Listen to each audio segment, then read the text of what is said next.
Thank you. And we have House Minority Leader Nancy Pelosi with us exclusively. Congresswoman Pelosi, good morning. Good to see you. My pleasure. So this is a tangled web. We were just watching how this has all come about. According to the facts as we understand them right now, it appears that this information about potential incidental surveillance came from the White House to Chairman Nunes of the House. Do you think Donald Trump was part of all of this? Do you think he knew all along that that information was in the White House and that he was part of this kind of orchestration of getting it out there through Chairman Nunes? Well, whether the president was aware or not is one thing. The White House, the Trump administration certainly was. And it is very bizarre. I have a long experience in the intelligence community, served with Republican and Democratic chairmen. I've been the top Democrat there myself. I've never seen behavior this bizarre on the part of the chairman. Do you think President Trump was in on it? Well, he wittingly or unwittingly, but he has not disassociated himself from it. And you take that, and then you have Flynn asking for General Flynn asking for immunity. There's we really have to take some steps back and hope that in the administration there's some adult someplace who can say this is not fair to the American people. On General Flynn and this question of immunity, is it more important to find out precisely what he knows, or is it more important to potentially build a case against him? Well, it depends. As was indicated, usually the prosecutors or the committee, as the case may be, would have to get some idea of what information he has. Now, in the past, we saw in Iran-Contra, Colonel North, he took immunity bath. And we don't want people taking immunity bath at the Congress so that we don't get, so that the Justice Department cannot make the case they may want to make against them. This is about Flynn, his perhaps violation of the law.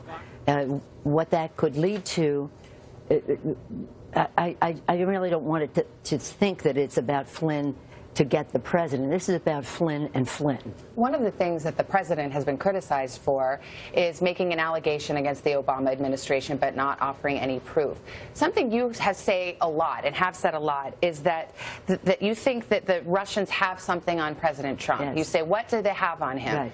You're asking the question, do you actually have information to back up that question, or are you just speculating without evidence? No, I just wonder what the Russians have politically, personally, or financially on President Trump, because this is about a national security issue. Why would the President of the United States just come in and start to flirt with the idea of lifting sanctions on Russia in terms of their behavior in Eastern Europe? Why would the President of the United States question the START Treaty? Why would the question of the United States put Putin on a pedestal and diminish the greatness of America in that? There's something wrong with this picture. You're asking these questions, but you don't have underlying facts that suggest... Well, there's nothing I would suggest here, but yes. I would say this. Let's have the outside independent commission investigate all of this. And I don't know how many more days where new news connecting the Trump campaign to the Russians needs to come forward, because for the Republicans in Congress to say, let's get to the truth. The American people deserve the truth.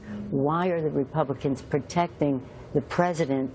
Why don't we just have the truth? So you see the behavior. I think that both of the committees can do some kind of an investigation. I don't think that the chairman of the House committee, he should recuse himself, because some of this investigation is about what happened during the You don't think that transition. he should recuse himself? I think he should recuse himself. Okay. Okay. I think he should recuse himself. He should not conduct the investigation because he was part of the transition. He was part of the transition. So for that and other reasons, his bizarre behavior, why would the chairman of the committee go to the White House to get information that they could have conveyed to the president, bring it to the president, and then take it to the press? Well, to that point, so you've just laid that out, do you think Devin Nunes knew that he was part of this whole orchestration, or do you think he was an unwitting participant? In other words, was he used by the White House? Of course, he was duped. Now, let's just give, that's the most innocent, most benign characterization, that he was duped, but he should have known better. When you're chairman of the committee, this is, again, the Intelligence Committee is a small committee. You have the responsibility to the caucus, to the Congress, to the country, to protect with force protection of our troops. It's about having intelligence so that we can protect the American people, not protect the president. If the election were held tomorrow, let's talk about the Democrats really quickly here before we let you go. If the election were held tomorrow, Yes. which Democrat could beat Donald Trump? Well, the election isn't tomorrow. It's 4 years away. We have a congressional election. Is there a in Democrat 18 right months. now? Thought Of experiment. course. It was 4 years in advance. He didn't know it was going to be Barack Obama. 4 years in advance, we didn't know it was going to be Bill Clinton. We have a wealth of talent in the party. Two names. Now, I'm not doing that. What I'm saying is let's get a check on President Trump by electing a Democratic Congress in 19 months, and there's a lot of enthusiasm to do that right now. But I'm certain that many excellent people will put themselves forward. House Minority Leader Nancy Pelosi, good to have you here in the My studio. pleasure. Thank you very Great much. weekend. Thank you.